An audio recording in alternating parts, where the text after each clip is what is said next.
अनिरुद्ध के बेटे के हाथ लगी झनक और अनिरुद्ध की फोटो। क्या अपनी मां के मौत के बाद बनाएगा झनक को अपनी मां? जी हाँ दोस्तों, हम बात कर रहे हैं स्टार प्लस के शो झनक की। तो दोस्तों, आगे बढ़ने से पहले आप इस चैनल पर नए हैं तो इसे सब्सक्राइब कर दीजिए, साथ ही बेल आइकन दबाना ना भूले। वीडियो अच्छा लगे तो इसे लाइक जरूर कीजिएगा। चलिए आगे बढ़ते हैं। तो दोस्तों, सीरियल जनक में आप सुन ही रहे हैं कि 5 साल का लीप आने वाला है। तो जी हाँ, ये बात कंफर्म हो चुकी है कि 5 साल का लीप जल्द आएगा। लेकिन फिलहाल जो है झनक की किडनैपिंग का ट्रैक चल रहा है, जहाँ पे झनक किडनैप हो चुकी है। सृष्टि मुखर्जी ने उसे किडनैप कर लिया है। उसको किडनैप करके ऐसी जगह रखा हुआ है ताकि अनिरुद्ध आदित्य उस तक पहुंच ही ना पाए, क्योंकि वो जानती है कि यही दोनों उसके बहुत बड़े शुभचिंतक है। जब देखो तब उसके पीछे पड़े रहेंगे। इस लड़की को हम कहीं भी छुपा के रख लेना, आकाश पाताल में, ये दोनों उसे ढूंढी निकालेंगे। लेकिन सृष्टि मुखर्जी काफी शातिर तरीके से उसे छुपाने वाली है। पर यहाँ आप देखने वाले हैं कि जब झनक मीनू जी का घर छोड़कर चली जाती है बिना कुछ बताए अपना बैग पैक करके, तो मीनू जी ये सारी इन्फॉर्मेशन अनिरुद्ध को दे देती है। दोस्तों, यहाँ ये देखना तो काफी इंटरेस्टिंग होगा ही कि अनिरुद्ध आदित्य दोनों मिलकर झनक को किस तरीके से ढूंढते हैं, क्योंकि अनिरुद्ध आदित्य में हो चुकी है बहुत बड़ी दोस्ती और दोनों ही झनक से बेइंतहा मोहब्बत करते हैं। तो दोनों जी जान लगाने वाले हैं झनक को ढूंढने के लिए, और झनक किस तरीके से इनको किस हालत में मिलती है देखना काफी ज्यादा इंटरेस्टिंग होने वाला है। ये बात तो तय है कि झनक जब खो जाएगी तो ये लोग उसे ढूंढेंगे और झनक ऑब्वियस सी बातें मिल जाएंगी, उसे मारेंगे नहीं। अब दोस्तों, मीनू का घर छोड़ने के बाद तो आपको पता ही है कि झनक के साथ क्या होने वाला है। जी हाँ, सृष्टि मुखर्जी के जाल में वो फंस जाने वाली है। सृष्टि मुखर्जी के गुंडे वकील के रूप में आएंगे उसके सामने और कहेंगे कि आपके पिता ब्रिजभूषण की प्रॉपर्टी आपको दिखानी है, मरने से पहले उन्होंने कहा था। झनक तो यहाँ वैसे सरप्राइज होती रहती है कि मेरे पिता की कोई प्रॉपर्टी भी उन्होंने कभी मुझसे डिस्कशन तो किया नहीं है। चलो आप कह रहे हो तो मान लेती हूँ। अब झनक इतनी मासूम है, किसी के ऊपर भी भरोसा कर ही लेती है। तो बिना बहुत ज्यादा कोई सवाल जवाब किए उसकी गाड़ी में बैठ जाती है, और गाड़ी में बैठने के बाद तो आपको पता है कि झनक का किडनैप हो चुका होता है। यहाँ झनक काफी हाथ पैर मारने की कोशिश करेगी, फोन लगाने की कोशिश करेगी अनिरुद्ध को, आदित्य को, लेकिन किसी को भी फोन लगाने में असक्षम रहेगी क्योंकि उसका फोन छीन लिया जाएगा। उसको इतने शातिर तरीके से किडनैप किया जाएगा कि अनिरुद्ध आदित्य को भनक ही ना लग पाए कि ये लड़की कहाँ है। ये सारे इंस्ट्रक्शन देने वाला कोई और नहीं अर्शी मुखर्जी है, और इस प्लान में हो सकता है कुलभूषण भी शामिल हो। अभी कुलभूषण को दिखाया तो नहीं जा रहा, लेकिन जल्द उसको दिखाया जाएगा।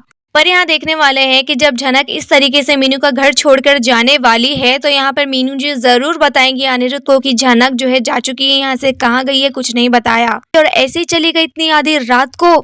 अनिरुद्ध यहाँ काफी परेशान हो जाएगा, झनक को कॉल करने की कोशिश करेगा, झनक का कॉल जो है स्विच ऑफ आ रहा होगा। अब दोस्तों, इधर अनिरुद्ध काफी ज्यादा डर जाएगा, घबरा जाएगा, और यहाँ पे वो झनक को ढूंढने में लग जाएगा। और आप देखने वाले अनिरुद्ध इस बारे में आदित्य को भी इन्फॉर्म करने वाला है, क्योंकि अनिरुद्ध को ऐसा लग रहा है कि झनक कोलकाता छोड़कर मुंबई चली गई है, और मुंबई जाकर शायद आदित्य कपूर के पास हो, इसलिए आदित्य से कंफर्म करेगा। लेकिन आदित्य कपूर उसे खुद बुरी खबर देने वाला है कि झनक यहाँ नहीं है, और मुझे ऐसा लगता है कि जिस बारे में हम सोच रहे थे ना वो हो चुका है।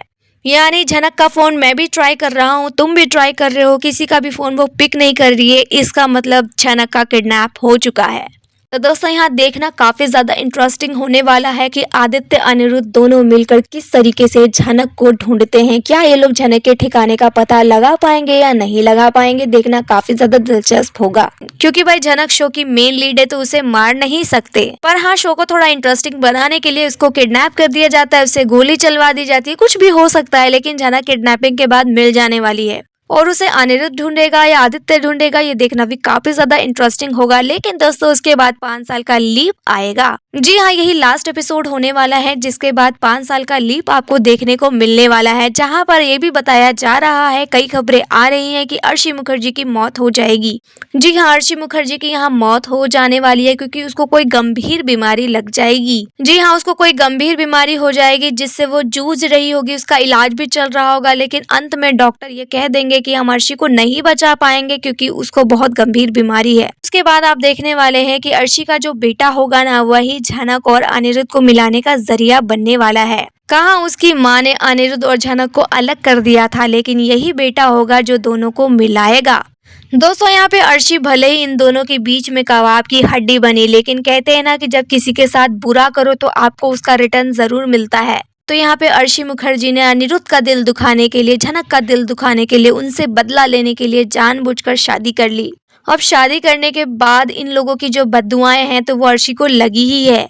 साथ ही यहाँ पे सृष्टि मुखर्जी ने जो भी कर्म किए उसको उसकी सजा मिलेगी या नहीं मिलेगी इसका तो पता नहीं, लेकिन यहाँ पे अर्शी ने जो भी कांड किए हैं उसकी सजा उसे जरूर मिलने वाली है। तो यहाँ पे मेकर्स ने ये डिसाइड किया है कि झनक और अनिरुद्ध की लव स्टोरी के बीच ये अर्शी मुखर्जी आ रही है, इसे आप खत्म कर देते हैं, बहुत हो गया, इसको दिखा दिया, चलो शादी भी करवा दी, बच्चा भी हो गया, लेकिन अब इसके कैरेक्टर को मार दो, तो बस उसके कैरेक्टर को खत्म कर दिया जाएगा। अब अनिरुद्ध के लाइफ में कोई नहीं है, अनिरुद्ध का सिर्फ एक बेटा बचा है, उस बेटे को एक माँ की जरूरत है। और यहाँ रही बात झनक की, तो झनक ने भी अभी तक शादी नहीं की है, वो सिंगल है और बस वो आगे बढ़ने के लिए स्ट्रगल कर रही होती है। वेल उसने अपने पापा से भी प्रॉमिस किया था कि मैं आगे बढ़ूंगी, मेहनत करूंगी, सक्सेसफुल इंसान बनूंगी, तो बस उसी तैयारी में वो आगे लगी रहती है। लेकिन यहाँ पे किस्मत उसे दोबारा से अनिरुद्ध से मिलवाने वाली है। जी हाँ, झनक के लाइफ में अनिरुद्ध है, अब चाहे 5 साल का लीप है, 10 साल का लीप है, झनक अनिरुद्ध तो टकराएंगे ही, और इनके टकराने का जरिया वही बच्चा बनने वाला है। आप देखेंगे कि अपनी माँ के मौत के बाद उसे काफी अकेला अकेला फील होगा। वेल ये बच्चा किस तरीके से झनक से मिलेगा ये देखना तो काफी इंटरेस्टिंग होगा, लेकिन आप देखने वाले हैं कि इस बच्चे के हाथ में एक फोटो लगेगी। जी हाँ, इसके हाथ में एक फोटो लगने वाली है जहाँ ये अपने पापा को किसी और लड़की के साथ देखेगा,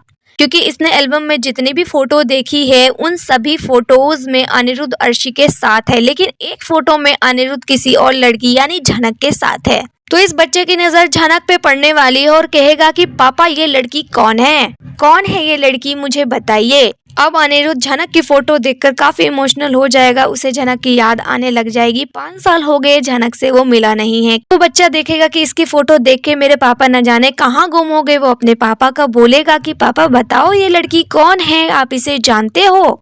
तो यहाँ पे अनिरुद्ध बताने वाला है कि हाँ मैं इसे जानता हूँ। अनिरुद्ध कहेगा कि ये मेरी दोस्त है, तो वो बच्चा बोलेगा मुझे भी इनसे मिलना है, मुझे मिलवाइए। देखेंगे अनिरुद्ध उस बच्चे की बात को टालता हुआ नजर आएगा और कहेगा कि अब वो यहाँ नहीं रहती है, वो कहीं और रहती है, मुझे भी नहीं पता वो कहाँ है, मैं आपको उनसे नहीं मिलवा सकता।